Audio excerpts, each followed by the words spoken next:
Good morning বন্ধুরা, সবাইকে স্বাগত নতুন একটা ভিডিওতে। আজকে চলে এসেছি, দেখো আমার দিদির বাড়িতে, নলডুবাড়িতে চলে এসেছি আজকে। কালকে আমরা নতুন বছরে পা দেব, আজকে বছরের লাস্ট। এখানে বড়দিরাও এসছে, মেজদি, আমার ছোট বোনের বর, জামাইবাবু, মেজদির মেয়েই আমার ভিডিওটা করছে, না হলে তো ওকেও দেখাতে পারতাম। দেখো কোথায় চলে এসছি, ওদের জমিতে।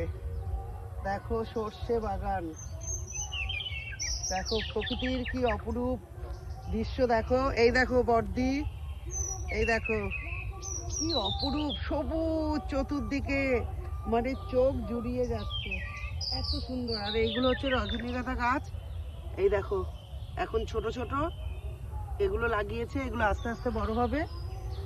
আর মাটিটা ভিজে বলে আমি ভেতরে ঢুকে তোমাদের দেখাতে পাচ্ছি না, কারণ কি জুতোয় মাটি লেগে যেতে পারে, তবুও আমি দেখাচ্ছি। দেখো কিছু কিছু রজনীগন্ধার গাছ দেখো, এই যে ফুল শেষ হয়ে গেছে ওগুলো রয়েছে, আর এইগুলো লাগিয়েছে যাদের জমি তারা। আর দিদির হচ্ছে এই যে সর্ষে ক্ষেত, আরো ওইদিকে প্রচুর জমি ওদের, আর দিঘির মতো পুকুর, আমি পরে ওটা দেখাবো দিদিদের। এত সুন্দর, ওদের উঠোনেই রয়েছে ভারত সেবাশ্রমের একটা মন্দির। আমি পরে যখন ওদের বাড়ি যাব তখন ভিডিও দেখাবো।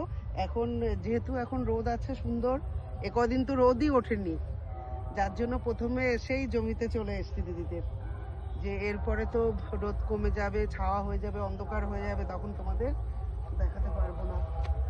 দেখো কি দারুণ লাগছে, হলুদ হয়ে রয়েছে একদম জমিতে, দেখো কি সুন্দর।